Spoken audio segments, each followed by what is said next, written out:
Now student, we are going to solve the exercise based on 1.2 and encounter of special kind. First question, what was the profession of writer's father? लेखकाच्या वडिलांचा व्यवसाय काय होता?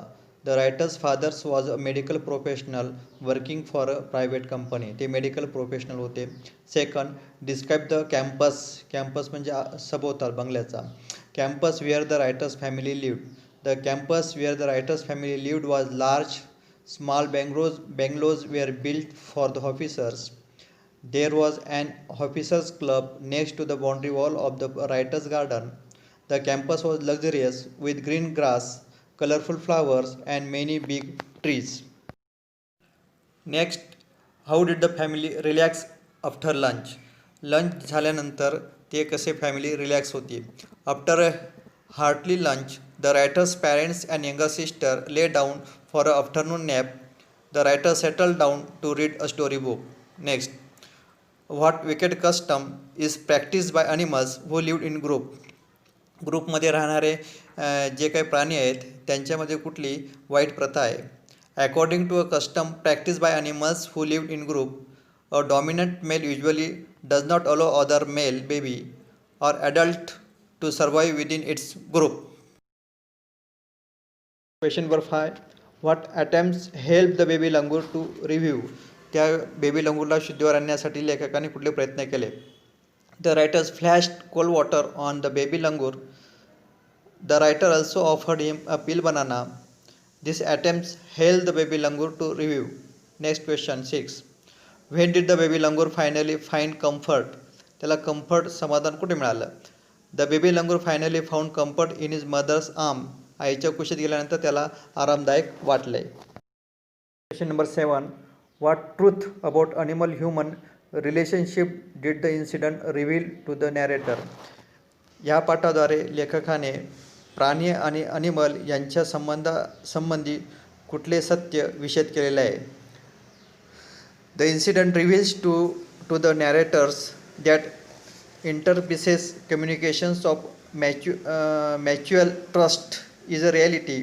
The narrator also realized that food was not only means of communication between the man and animal, but that there were other means of establishing bond, both truth, compassion, and mutual understanding.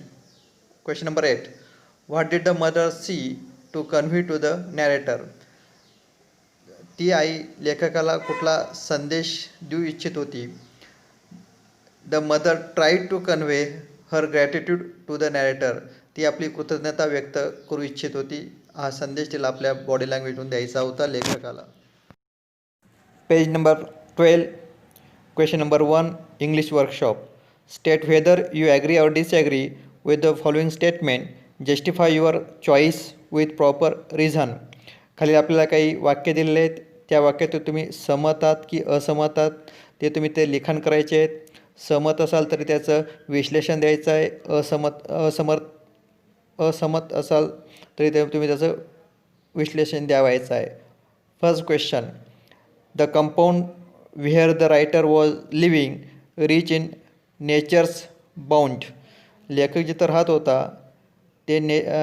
तो area निसर्गसंपन्न होता. ह्या विधानाशी तुम्ही सहमत आहात की नाही. तर आपण त्याचे ॲग्री आहोत. त्याचं आपल्याला विश्लेषण द्यावं लागेल. Because the compound was luxurious with green grass, colourful flowers and majestic trees. There are many birds even langurs around. ह्या सेंटेन्सवरून आपण आपली सहमती दर्शवू शकतोय. बी स्टेटमेंट बघा. Holidays provide us an opportunity to read various magazines and story book. सुट्टीमध्ये आपल्याला विविध स्टोरी बुक आणि मॅगझिन मासिके वाचण्याची संधी असते. ह्या वाक्याशी आपण सहमत आहोत. त्याचं आपलं विश्लेषण द्यायचं आहे. During holidays we don't have to attend school or do homework. We get plenty of free time to read books. कारण आपल्या सुट्टीच्या काळामध्ये शाळा नसते, होमवर्क नसते, त्यासाठी आपण मासिके आणि स्टोरी बुक वाचू शकतो आहे. See the narrator made a mistake by saving the baby langur. Baby लंगूरला वाचून नॅरेटरने चूक केली. या विधानाशी आपण सहमत आहात का असहमत. आपण डिसॲग्री आहोत. आपण सहमत नाही. Because if narrator would not have save the baby langur the male langur would have kill it. जर लेखकाने वाचवलं नसतं तर ते बेबी लंगूर मेलं असतं. यासाठी आपण या वाक्याशी डिसॲग्री आहोत. D. Animals cannot convey emotion. Animal आपले इमोशन व्यक्त करू शकत नाही. या विधानाशी आपण डिसॲग्री आहोत. अनिमल आपले इमोशन व्यक्त करू शकतात. Animals can convey their emotion through their eyes. Gestures म्हणजे हावभाव, डोळे, आईज म्हणजे डोळे, गेस्चर म्हणजे हावभाव, ॲक्शन्स कृती, by producing different types of sound, वेगळे आवाज काढून ते आपले इमोशन व्यक्त करू शकतात. E. The narrator was 55 years old when this incident occurred. या विधानाशी आपण डिसॲग्री आहोत. ही इन्सिडंट घडल्यानंतर रायटरचं वय आज 75 आहे. The writer was 15 years old when this incident occurred. ही घटना घडली त्यावेळी रायटरचं वय फक्त 15 वर्ष आहेत आणि आज तो घटना ती कथन करतो आहे त्यावेळी लेखकाचं वय 75 years old आहे. Second exercise. Match the phrases given in column A with their meaning in column B. एका साईडला कॉलम एमध्ये फ्रेजेस दिलेले आहेत, त्याचा मिनिंग बीमध्ये आहेत, आपल्याला जोड्या लावायच्या आहेत. आपण एक एक फ्रेजचा अर्थ बघणार आहोत. To be a part and parcel of. या फ्रेजचा अर्थ आहे अविभाज्य अंग असणे. Second, to be engross in. To be engross in म्हणजे मग्न असणे. तिसरं, टू टेक नोटीस ऑफ, दखल घेणे. टू फिगर आउट, समस्या सोडवणे. टू पॉन्डर ओव्हर, विचार करणे. टू बी ओव्हरव्हिम्ड बाय, भारावून जाणे. इन अ फ्लॅश, क्षणात. टू फाईंड अ सोलॅक, समाधान शोधणे. या फ्रेजेसचे मिनिंग पुढे दिलेले आहेत. आता आपल्याला त्या जोड्या लावायच्या आहेत.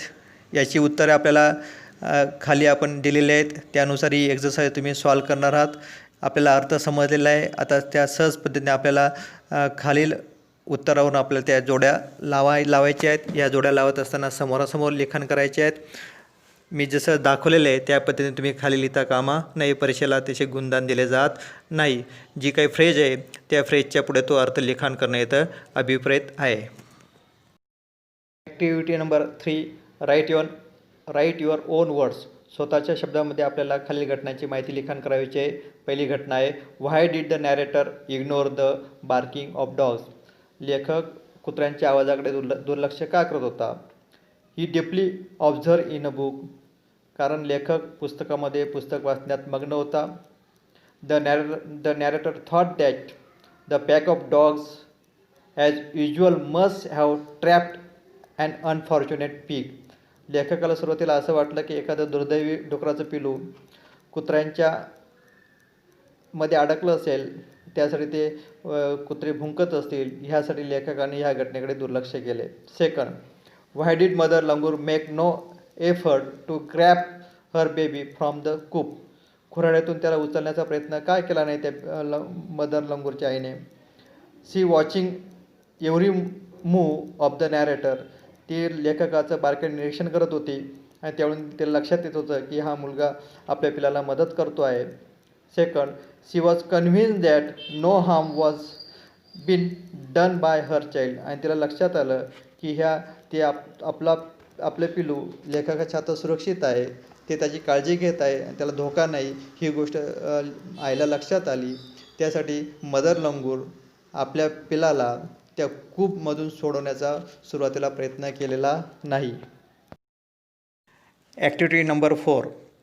आपण खालील 13 वाक्य वाचायचे आहेत पुस्तकातून आणि त्याचा क्रम इथं खालीवरती दिलेला आहे. तर तो आपण योग्य पद्धतीने तो क्रम लावून द्यायचा आहे. उत्तर मी इथं डाव्या साईडला दिलेलं आहे. उदाहरण सांगायचं झालं तर 6 नंबरचं सेंटेन्स बघा. I was engross in various magazine and story book. हे 6 नंबरचं सेंटेन्स, त्याला 1 अंक दिलेला आहे, म्हणजे ते 1 नंबरला आपण लिखाण केलं पाहिजे. त्याच्यानंतर I became deeply ऑब्झर्ड in the book. हे सेंटेन्स 2 नंबरचं आहे, ते 2 नंबरला आपण लिखाण करावे. तिसरं सेंटेन्स बघा. I heard a disturbances approaching closer. हे 3 नंबरचं सेंटेन्स आहे. 4 नंबरसाठी 10 नंबरचं सेंटेन्स बघा. I was sometimes horrible. हे आपण 4 नंबरला लिखाण करणं गरजेचं आहे. म्हणजे येथे वाक्याचा क्रम खालीवरती आहे, तो आपण योग्य क्रम लिखाण करून ही एक्झरसाइज आपण सॉल्व करावायची आहे. उत्तर आपल्याला इथे दिलेले आहेत. Question number 5. Discuss the following and write about it in your own words in 5 to 6 lines. What would you do if you found an injured bird while returning from your school? तुम्हाला एखादा जखमी पक्षी रस्त्यात सापडला, तुम्ही शाळेतून परत येत असताना, तर तुम्ही काय करणार ह्यासंबंधी आपलं इथं मत 5 ते 6 ओळीमध्ये आपण मांडावायचं आहे. If I find an injured bird while coming from school, I will first examine the exact condition of the bird and check how serious wound it is. If it is very serious, I will directly take it to the nearest veterinarian clinic. If the bird is slightly injured, I will carry it home gently, give him some grain and water, and dress the wound. B. What opinion do you form about the narrator from the story? या गोष्टीवरून तुम्ही narrator संबंधी काय मत बनवतात? On the basis of the story, I can conclude that the writer is kind, compassionate, and helpful. He must be a sensitive person. He must be brave because he confronted the furious male langur alone. He had presence of mind to take up a stick which was handily struck the male langur. He has understanding enough to move away and allow the mother langur approach its baby's sympathy and gentleness its baby. Question number 6. Complete the following and write a paragraph on each of the given activity. आपल्याला activity दिलेल्या या दोन ॲक्टिव्हिटीने आपल्याला paragraph पूर्ण करायचे आहेत. आधी आपल्याला हा जो काही चार्ट आहे तो पूर्ण करायचा आहे. उदाहरणार्थ पहिला चार्ट आहे मदर चाइल्ड रिलेशनशिप, आणि पुढे जे काही मुद्दे दिलेले आहेत ते मुद्दे कंप्लीट करायचे. ते कंप्लीट केल्यानंतर आपल्याला त्याच्यावरती पॅराग्राफ लिखाण करायचं आहे. पहिला आपण बघूया mother child relationship. Love and affection. त्याच पद्धतीने दुसरं, आई काय करते? केअर करते, काळजी करते. प्रोटेक्शन करते म्हणजे संरक्षण करते. मॉरल व्हॅल्यूज, त्याला वेगळे व्हॅल्यूज सद्गुण शिकवत असते. इन्स्पिरेशन, त्याला चालना देत असते, मोटिवेट करत असते. आता ह्या मुद्द्यावरून आपल्याला एक पॅराग्राफ करावायचा आहे 4-5 ओळीचा. उदाहरणार्थ, mother child relationship is unique kind of relationship. No one else can love a child the way a mother does. A mother has a natural love and affection for the child. Every mother takes special care of its child and protect the child until it's become independent. The mother also feeds the child, provides shelter until the child grows up and learns to look after itself. Mother-child relationship is unique relationship. अशा पद्धतीने ह्या प्रश्नाचं आपण उत्तर लिखाण करू शकतोय. त्यातीलच सेकंड, इंजर्ड ॲनिमल. एखादा जखमी ॲनिमल असेल त्यासंबंधी आपल्याला पॅराग्राफ लिखाण करायचं आहे. How will you help. त्या प्राण्याला तुम्ही कसं मदत करणार? आधी आपण मुद्दे तयार करूया. एक मुद्दा आपण तयार करूया, त्याच्यावरून पॅसेज लिखाण करावायचं आहे. पहिला मुद्दा आपण तयार करत आहोत. Pick up and bring home. एखादा प्राणी तुम्हाला सापडला तर त्याला तुम्ही घरी आणणार. प्रोव्हाइड फर्स्ट एड, त्याला फर्स्ट एड प्रथमोपचार करणार. प्रोव्हाइड वॉटर फूड, त्याला वॉटर फूड देणार. Keep in a safe place, सुरक्षित ठिकाणी ठेवणार. Take care till it recover, जोपर्यंत तो रिकवर होत नाही, बरा होत नाही, तोपर्यंत त्याची आपण काळजी घ्यायची. याच्यावर आपण पॅराग्राफ लिहितो आहे. If I come across an injured animal, I will carry it to a safe place and provide first aid. I will wash the wound and apply anticipate. I will offer water to the animal and try to soothe it. Then I will offer to it. I will take care of the animal and protect it from danger until it recovers and it able to walk away. पुढची activity question number 7. Work in pairs. आपण जोडीदारच्या सहाय्याने ही activity solve करायची आहे. Make as many words as you can using letters in the word encounter. इथं आपल्याला encounter word दिलेला आहे, त्याच्यावरून आपल्याला पुढचा चार्ट आपल्याला पूर्ण करायचे आहेत. आपल्याला एन्काउंटर यापासून 3 लेटर वर्ड तयार करायचे आहेत आणि त्या पहिल्या कॉलममध्ये लिखाण करायचे. त्याच्यानंतर 4 लेटर वर्ड्स निर्माण करायचे, ते सेकंड कॉलममध्ये लिखाण करायचे. त्याच्यानंतर 5 or 6 लेटरचे वर्ड्स तयार करून आपण तिसऱ्या कॉलममध्ये लिखाण करायचे आहेत. येथे आपण चार्ट पूर्ण केलेला आहे, तो आपण बघावा आणि सॉल्व करावा. अजून आपल्या मनाचे काही शब्द तयार करता येत असेल तर ते ॲड करावे. उदाहरण आपण 1-2 बघूया. 3 लेटर वर्ड्स एन्काउंटरमधून घेतला पाहिजे. एन्काउंटरमध्ये 10 आहे, रन आहे. हे संपूर्ण लेटर्स आपण एन्काउंटर या शब्दातून घ्यायचे आहेत. त्याच्यानंतर 4 लेटर वर्ड्स बघा एन्काउंटरमधून घ्यायचे आहेत. नाऊन शब्द तयार करू शकतोय, टर्न शब्द तयार करू शकतोय आणि बाकीचे शब्द तुम्ही लिखाण करू शकतात. 5 लेटर वर्ड्स बघा एन्काउंटरमधून काउंट, कोर्ट, एंटर हे शब्द आपण तयार करू शकतोय. हा कॉलम आपण अशा पद्धतीने पूर्ण केलेला आहे. Question number 8. Translate the following proverbs in English. आपल्याला मराठीमध्ये काही प्रोव्हर्ब्स दिलेले आहेत, त्या इंग्लिशमध्ये आपल्याला घेऊन जायचे आहेत, तयार करायचे आहेत. उदाहरणार्थ जनसेवा हीच खरी ईश्वर सेवा, हे आपल्या इंग्लिशमध्ये ट्रान्सलेट करायचं आहे. Service to man is service to God. दुसरं आहे पेरावे तसे उगवते, as you sow shall you reap. अशा पद्धतीने हे दोघे आपण करू शकतोय. Question number 9. पुन्हा आपल्याला पॅराग्राफ रायटिंग आहे. आपल्याला बर्ड्स आणि ॲनिमल ह्यासंबंधी आपल्याला पॅराग्राफ लिखाण करायला लावलेलं आहे आणि योग्य असं टायटल पण त्यांनी आपल्याला लिखाण करण्यास सांगितलेलं आहे. त्यांनी काही मुद्दे दिलेले आहेत, त्या मुद्द्यांचा वापर करून आपण इथे पॅराग्राफ लिखाण केला पाहिजे. त्यांनी मुद्दे दिले आहेत. Birds and animal, love and affection, loyal, our best friend, serve us, protection and security, kindness, honest, compassion, do not hurt or destroy us, loneliness avoided. या मुद्द्यांच्या अनुषंगाने आपण येथे एक पॅसेज लिखाण करणं अपेक्षित आहे क्वेश्चन नंबर 9मध्ये. क्वेश्चन नंबर 9चा आपण आन्सर बघतो आहे. टायटल आपण लिखाण केलेले आहे, the living creature. Birds and animals are part of nature. They have an equal right to live on this earth. We must love them and care for them. Many animals and birds are useful to mankind. They work for us faithfully. They serve us in many ways. It is our duty to protect them and create a safe environment for them. We must reserve space for them. We must not hurt them. If we understand them and not hurt them, they do not cause any harm. They can be our best faithful friends in loneliness. Last question number 10A. Complete the remaining blocks determining the type of news. खाली आपल्याला जे काही chart दिलेला आहे तो पूर्ण करायचा आहे. त्याचे ब्लॉक आपल्याला पूर्ण करायचे आहेत. वेगळे न्यूज म्हणजे बातमीचे जे काही प्रकार आहेत ते बातमीच्या प्रकारांचे आपल्याला फक्त नाव एकतर लिखाण करणं अपेक्षित आहे. आपण इथं चार्ट तुम्हाला पूर्ण करून दिलेला आहे, तो आपण वाचतो आहोत. क्राईम, बातम्या ह्या क्राईमसंबंधी असू शकतात, पॉलिटिकल, राजकीय, स्पोर्ट्स, खेळासंबंधी, सोशल, सामाजिक, इकॉनॉमिक्स, आर्थिक आणि बिझनेस, व्यापारासंबंधी एवढे बातमीचे प्रकार आपण या चार्टवरून पूर्ण केलेला आहे.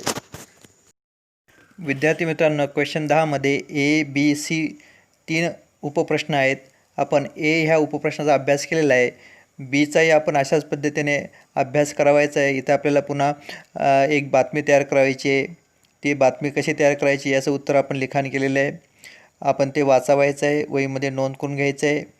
आणि आपण इथं एक्झरसाईज इथं संपवलेलं आहे, वर्कशॉप इथं संपवलेलं आहे. Best of luck.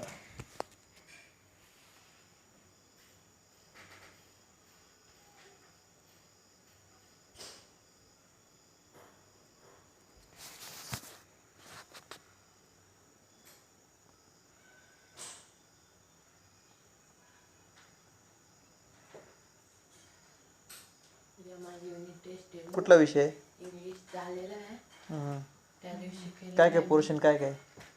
Basic grammar concept आणि युनिट 1 आणि 2. हां पुन्हा वाचून घे थोडं. किती वाजता आहे? पाहावं लागेल काय कारण ना आपण पहिल्या 2 लेसनची तर रिव्हिजन घेतलेली होती आणि तुम्ही त्या दिवशी गेलो आणि त्या दिवशी मिसच केला आम्ही मी कुठे गेलो होतो शाळेत नव्हते गेलो. हां हां